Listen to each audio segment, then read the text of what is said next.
And so when we look at the elder and family, I understand that elders will prioritise family quite a lot, so much so that it's even beyond their own health and their own well-being. Can you talk a little bit about maybe some examples or experiences where you've seen elders put community and family, even before their own health, to detrimentally, like you said? I think financially they'll give money to their kids, so they actually have none. Yeah.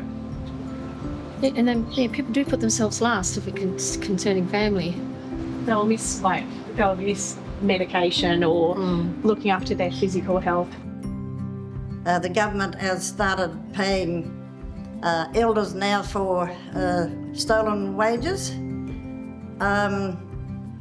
I got the same as a lot of other elders around the place, but most of my money went on my grandchildren and the children, so there was no really value for the money for me here. And I think a lot of grandparents like that, not only Aboriginal ones, but non-Aboriginal too. They are, their family is the most important thing in their life. My grandkids are my everything. Yeah.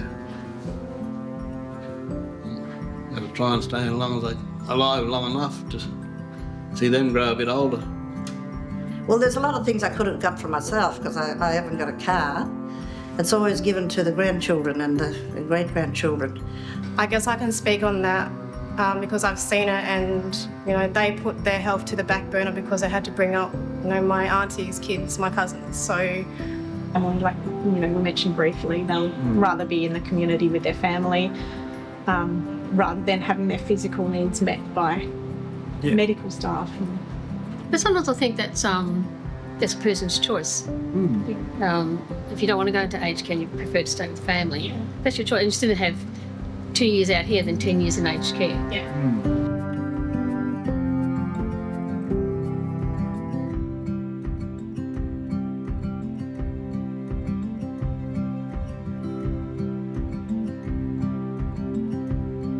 Being residential in aged care as well, this is their home essentially, but for you guys it's work. But coming together under that structure or family structure, that really is obviously something very important to Aboriginal culture. And the role of family, particularly in aged care, I could only imagine is massive.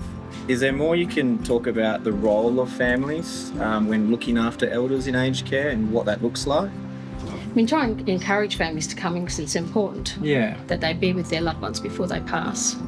And I do tell my grannies, Nana's getting old and I can't do a lot of things now. I won't be here for a long, forever. But they say, oh no, Nana, you're right, you'll live for a long time yet. So they don't really believe that, the old people are not going to be around all the time as they grow up.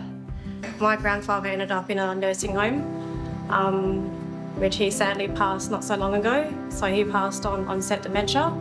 He would have been 93 years old this year.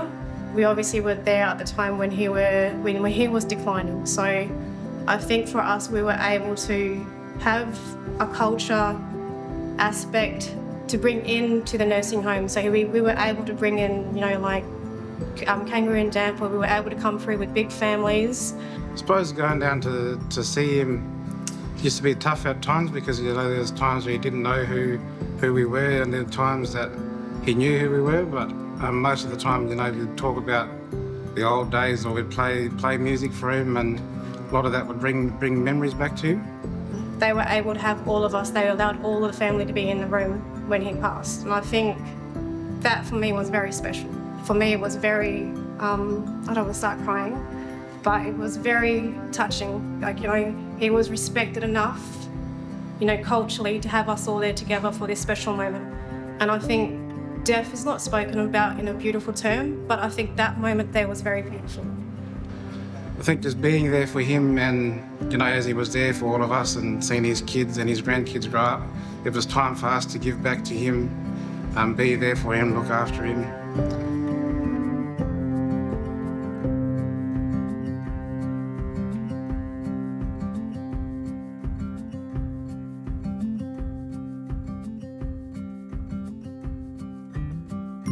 You mentioned being able to go out in nature. Is there opportunities to go out with family and do activities like in the park? Is that something that does the family usually take their elders out to the park themselves? Yeah. Do they need someone to come with them, or is it usually quite independent? Yeah. Independent. Yeah. Yeah. And some will go for weekend leave with their daughter or something like that. Oh, great. Some will go out and won't come back for days and days, weeks sometimes. So you're quite flexible in regards to being able to access family. So there was times where we were taking back home.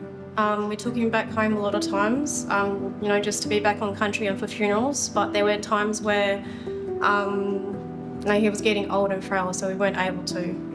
I think that was a good thing about him being in a nursing home, and we were able to come together as a family and to take stuff in there for him, to sit down and listen to his gospel music, just to sit down and have a yarn with him, to be there with him.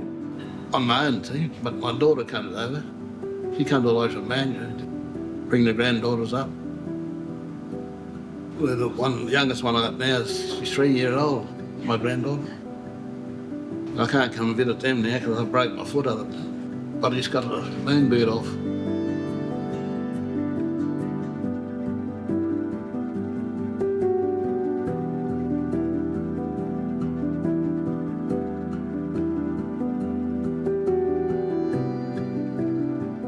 Even before elders or families even look at aged care, there's an idea of what aged care does, whether it's taking away the liberties to travel, to go out, that freedom to be at home, taking them away from family and limited time with family. The understanding of health issues, what's more important isn't always the physical need, it's the emotional and spiritual need. That's Definitely. important. A lot of cultural awareness is a lot of part of that, and to know what the Aboriginal people are like. Being elders, they can be trapped in their own way. They don't want to move. A lot of non-Indigenous people don't really understand. They just know textbook, but they should really need to get involved in more with Aboriginal day-to-day lifestyles.